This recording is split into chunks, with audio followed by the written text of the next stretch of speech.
வணக்கம். ஆகாஷ்வாணி திருச்சிராப்பள்ளி. மாநில செய்திகள் வாசிப்பவர் சாந்தி ரமேஷ். தலைப்புச் செய்திகள்.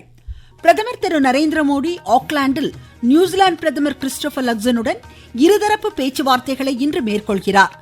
மனித விலங்குகள் மோதலை தடுப்பதற்கான நடவடிக்கைகள் முழுவீச்சில் மேற்கொள்ளப்பட வேண்டியதன் அவசியத்தை மத்திய வனத்துறை அமைச்சர் திரு பூபேந்தர் யாதவ் வலியுறுத்தியுள்ளார். மக்கள் எளிதில் அணுகும் அரசாக தாவேகா தலைமையிலான அரசு திகழ்கிறது என்று முதலமைச்சர் திரு விஜய் கூறியுள்ளார். வேலூர் சிப்பாய் புரட்சியின் 220வது ஆண்டு நினைவு தினம் இன்று கடைபிடிக்கப்படுகிறது. இந்தியா இங்கிலாந்து அணிகளுக்கு இடையிலான மகளிர் டெஸ்ட் கிரிக்கெட் போட்டி லண்டன் லார்ட்ஸில் இன்று பிற்பகல் தொடங்குகிறது. இனி விரிவான செய்திகள். பிரதமர் திரு நரேந்திர மோடி தமது 3 நாடுகள் பயணத்தின் இறுதிக்கட்டமாக இன்று நியூசிலாந்து புறப்பட்டார். ஆக்லாந்தில் நியூசிலாந்து பிரதமர் கிறிஸ்டோபர் லக்சனுடன் இருதரப்பு பேச்சுவார்த்தைகளை அவர் மேற்கொள்கிறார்.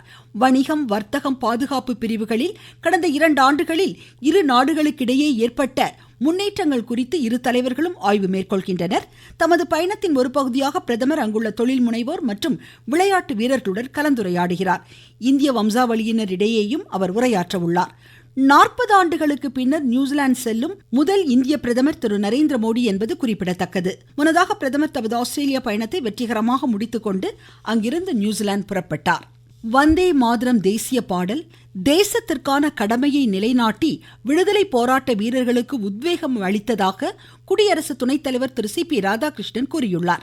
ஷிம்லாவில் வந்தே மாதரம் சர்வதேச கருத்தரங்கில் இன்று உரையாற்றிய அவர் இப்பாடல் விடுதலை போராட்ட வீரர்களுக்கு துணிச்சலையும் நம்பிக்கையும் ஏற்படுத்தியதாக பெருமிதம் வெளியிட்டார்.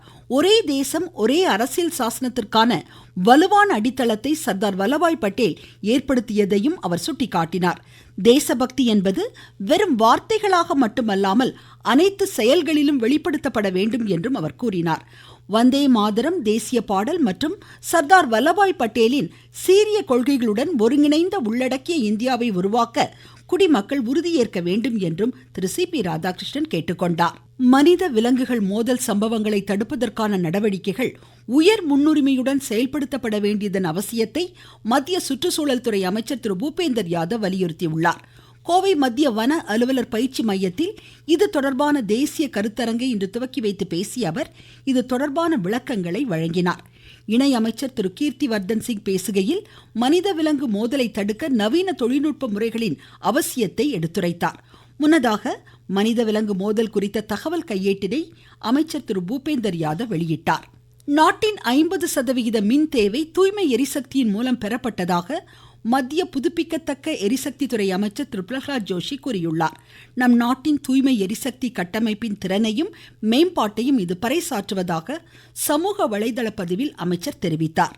பிரதமர் திரு நரேந்திர மோடியின் சீரிய தலைமையில் நம் தேசம் நிலையான வளர்ச்சியுடன் வேகமான முன்னேற்ற பாதையில் ஆற்றலுடனும் உறுதியுடனும் பயணிப்பதாக அவர் குறிப்பிட்டார். தமிழக வெற்றிக்கழக ஆட்சியில் 18,600 கோடி ரூபாய் மதிப்பிலான 3 ஒப்பந்தங்கள் L&T நிறுவனத்துடன் கையெழுத்தானதாக முதலமைச்சர் திரு விஜய் கூறியுள்ளார். கரூர் வெண்ணெய்மலையில் இன்று மக்கள் சந்திப்பு நிகழ்ச்சியில் உரையாற்றிய அவர் பேரறிஞர் அண்ணா பிறந்த நாளில் தாய்மாமன் தங்க மோதிர திட்டம் செயல்படுத்தப்படும் என்று கூறினார். அரசு அலுவலகங்களில் மக்களுக்கு உரிய மரியாதை வழங்கப்படுவதாக கூறிய அவர் ஊழலற்ற ஆட்சியை தாம் வழங்குவதாக கூறினார். மக்கள் எளிதில் அணுகும் அரசாக தாவேகா ஆட்சி திகழும் என்று கூறிய அவர் தொகுதி மறுவரையை தமது அரசு ஏற்காது என்றார். மேகதாது விவகாரத்தில் திமுக நீதிமன்றத்தில் முறையாக வாதிடவில்லை என்றும் அவர் குறை கூறினார். தேர்தல்களில் பணபலம் செல்லாது என்பது தமது வெற்றியின் மூலம் நிரூபிக்கப்பட்டுள்ளதாகவும் அவர் குறிப்பிட்டார். கரூர் மாவட்ட ஆட்சியர் அலுவலகத்தில் இன்று பிற்பகல் நடைபெறும் ஆய்வுக் கூட்டத்தில் பங்கேற்கும் முதலமைச்சர் மணவாசி ஊராட்சியில் 13,500 பேருக்கு வேலைவாய்ப்பை வழங்கும் 1,700 கோடி ரூபாய் மதிப்பீட்டிலான தோல் அல்லாத காலனி உற்பத்தி தனியார் தொழிற்சாலைக்கு அடிக்கல் நாட்டவுள்ளார். காவிரி நீரில் தமிழகத்திற்கு உரிய பங்கை பெற்றிட மாநில அரசு அனைத்து நடவடிக்கைகளையும் மேற்கொண்டு வருவதாக வேளாண் துறை அமைச்சர் திரு வினோத் கூறியுள்ளார். கும்பகோணத்தில் 14 கோடி ரூபாய் மதிப்பீட்டில் புதிதாக கட்டப்பட்ட பள்ளி வகுப்பறைகள் உள்ளிட்ட 74 அரசு கட்டடங்களை இன்று திறந்து வைத்து பேசிய அவர் இவ்வாறு கூறினார். அண்மையில் ஆர்சுத்திப்பட்டு கிராமத்தில் நெல் மூட்டைகள் சரிந்து உயிரிழந்த தொழிலாளியின் குடும்பத்திற்கு 5 லட்சம் ரூபாய்க்கான காசோலையும் அமைச்சர் வழங்கினார். இந்த விபத்தில் காயமடைந்த தொழிலாளியின் குடும்பத்திற்கு 50,000 ரூபாய் நிவாரணத் தொகையையும் அவர் அளித்தார். நீங்கள் கேட்டுக்கொண்டிருப்பது ஆகாஷ்வாணியின் மாநில செய்தி அறிக்கை.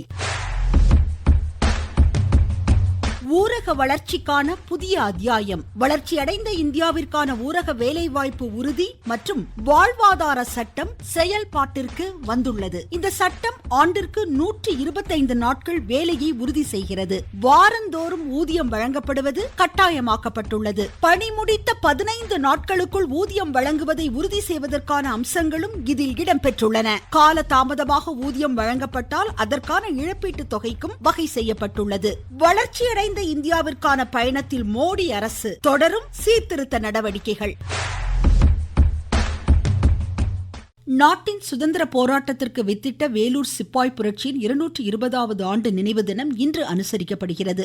இந்நாளையொட்டி சிப்பாய் புரட்சி நினைவு தூணிற்கு மாவட்ட ஆட்சித்தலைவர் திருமதி லீலா அலெக்ஸ் மலர் வளையம் வைத்து அஞ்சலி செலுத்தியதாக எமது செய்தியாளர் கூறுகிறார். வேலூர் சிப்பாய் புரட்சியின் 220ஆம் ஆண்டின் நினைவு தினம் வேலூரில் இன்று அனுசரிக்கப்பட்டது. வேலூர் கோட்டையில் 1806ஆம் ஆண்டு ஜூலை 10ஆம் நாள் நள்ளிரவில் ஆங்கிலேய வீரர்களை இந்திய வீரர்கள் சுட்டுக் கொன்றனர். வேலூர் கோட்டையில் ஏற்பட்ட இந்த முதல் சிப்பாய் புரட்சியே நம் நாடு விடுதலைக்கு வித்திட்ட முதல் சம்பவம் என வரலாற்று சான்றுகள் கூறுகின்றன. சம்பவம் நினைவாக இன்று காலை வேலூர் கோட்டை எதிரே உள்ள சிப்பாய் புரட்சி நினைவு தூணில் மாவட்ட ஆட்சித்தலைவர் லீலா அலெக்ஸ் மலர் வளையம் வைத்து அஞ்சலி செலுத்தினர். வேலூரில் இருந்து மோகன். தேர்தல் வழக்குகள் நிலுவையில் உள்ளதால் திருச்சி கிழக்கு, கரூர், விராலிமலை, பெருந்துறை, அம்பாசமுத்திரம், தாராபுரம், மதுராந்தகம் ஆகிய தொகுதிகளுக்கு இடைத்தேர்தல் அறிவிக்க தடை விதிக்க கோரிய வழக்கின் தீர்ப்பை சென்னை உயர்நீதிமன்றம் தள்ளுபடி செய்துள்ளது. கடலூர் மாவட்டத்தில் மக்கள் தொகை கணக்கெடுப்பு முதல்கட்ட சுய கணக்கெடுப்பு பயிற்சியை மாவட்ட ஆட்சித்தலைவர் திரு சிபி ஆதித்ய செந்தில்குமார் இன்று ஆய்வு செய்தார். இதுகுறித்து எமது செய்தியாளர். கடலூர் மாவட்டத்தில் மக்கள் தொகை கணக்கெடுப்பு 2027க்கான ஆயத்த பணிகள் நடைபெற்று வருகிறது.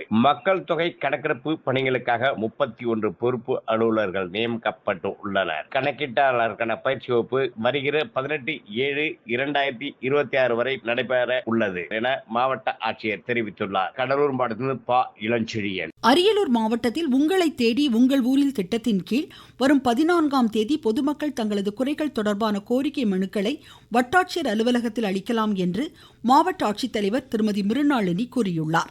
நாகை மாவட்டத்தில் விவசாயிகள் வரும் 31ஆம் தேதிக்குள் பிரதமரின் பயிர் காப்பீடு திட்டத்தில் பதிவு செய்து பயனடையுமாறு ஆட்சித்தலைவர் திரு பிரவீன்குமார் தெரிவித்தார். இதுகுறித்து எமது செய்தியாளர். நாகப்பட்டினம் மாவட்டத்தில் 2026-27ஆம் ஆண்டில் குறுவை பருவத்தில் நெற்பயிரை பாரத பிரதமரின் பயிர் காப்பீடு திட்டத்தின் கீழ் காப்பீடு செய்ய அரசு அனுமதி அளித்துள்ளது. குறுவை பருவத்திற்கு விவசாயிகள் பதிவு செய்ய வருகிற 31ஆம் தேதி கடைசி நாளாகும். இந்த திட்டத்தின் கீழ் கடன் பெறும் விவசாயிகள் அவர்கள் கடன் பெறும் வங்கிகளில் பயிர் காப்பீடு திட்டத்தில் விருப்பத்தின் அடிப்படையில் பதிவு செய்யப்படுவார்கள். நாகையில் இருந்து செல்வன் ஜெபராஜ். நாமக்கல் மாவட்டத்தில் சாகுபடி செய்யப்பட்டுள்ள தோட்டக்கலை பயிர்களை கோடை வெயிலின் தாக்கத்திலிருந்து காப்பாற்ற விவசாயிகள் மேலாண் பணிகளில் ஈடுபட வேண்டும் என்று ஆட்சித்தலைவர் திரு மதுபாலன் அறிவுறுத்தியுள்ளார். இதுகுறித்து எமது செய்தியாளர். நாமக்கல் மாவட்டத்தில் சாகுபடி செய்யப்பட்டுள்ள மா, வாழை, தென்னை, மரவள்ளி, தர்பூசணி, தக்காளி உள்ளிட்ட தோட்டக்கலை பயிர்கள் கோடை வெயில் மற்றும் வெப்ப அலை காரணமாக பாதிக்கப்படும் அபாயம் உள்ளதால் சொட்டு நீர் பாசனம், காலை அல்லது மாலை நேரங்களில் பாசனம் செய்தல், வைக்கோல் மற்றும் தேங்காய் நார் போன்றவற்றால் நிலப்போர்வை அமைத்தல், நிழல் வலை பயன்படுத்துதல், இலை வழி ஊட்டச்சத்து தெளித்தல் உள்ளிட்ட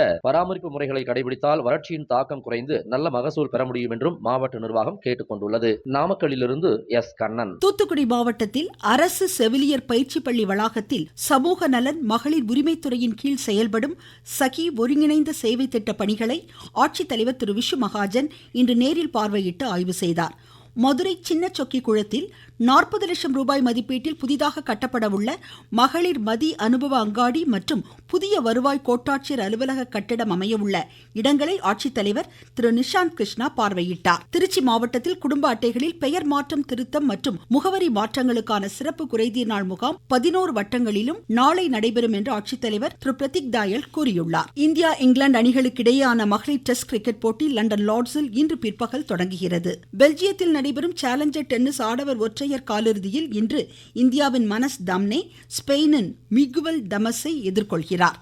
பிரிஸ்டலில் நடைபெற்ற இந்தியா இங்கிலாந்து அணிகளுக்கு இடையேயான 4வது டுவெண்டி கிரிக்கெட் போட்டியில் 9 விக்கெட் வித்தியாசத்தில் இங்கிலாந்து வெற்றி பெற்று தொடரை கைப்பற்றியுள்ளது. 5வது இறுதிப் போட்டி சவுத்ஆம்டனில் நாளை நடைபெறுகிறது.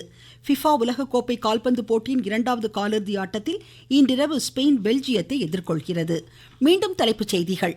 பிரதமர் திரு நரேந்திர மோடி ஆக்லாந்தில் நியூசிலாந்து பிரதமர் கிறிஸ்டோபர் லக்சனுடன் இருதரப்பு பேச்சுவார்த்தைகளை இன்று மேற்கொள்கிறார். மனித விலங்கு மோதலை தடுப்பதற்கான நடவடிக்கைகள் முழுவீச்சில் மேற்கொள்ளப்பட வேண்டியதன் அவசியத்தை மத்திய வனத்துறை அமைச்சர் திரு பூபேந்தர் யாதவ் வலியுறுத்தியுள்ளார். மக்கள் எளிதில் அணுகும் அரசாக தாவேகா தலைமையிலான அரசு திகழ்கிறது என்று முதலமைச்சர் திரு விஜய் கூறியுள்ளார். வேலூர் சிப்பாய் புரட்சியின் 220வது ஆண்டு நினைவு தினம் இன்று கடைபிடிக்கப்படுகிறது. இந்தியா இங்கிலாந்து அணிகளுக்கு இடையிலான மகளிர் டெஸ்ட் கிரிக்கெட் போட்டி லண்டன் லார்ட்ஸில் இன்று பிற்பகல் தொடங்குகிறது. இத்துடன் இந்த செய்தி அறிக்கை முடிவடைந்தது.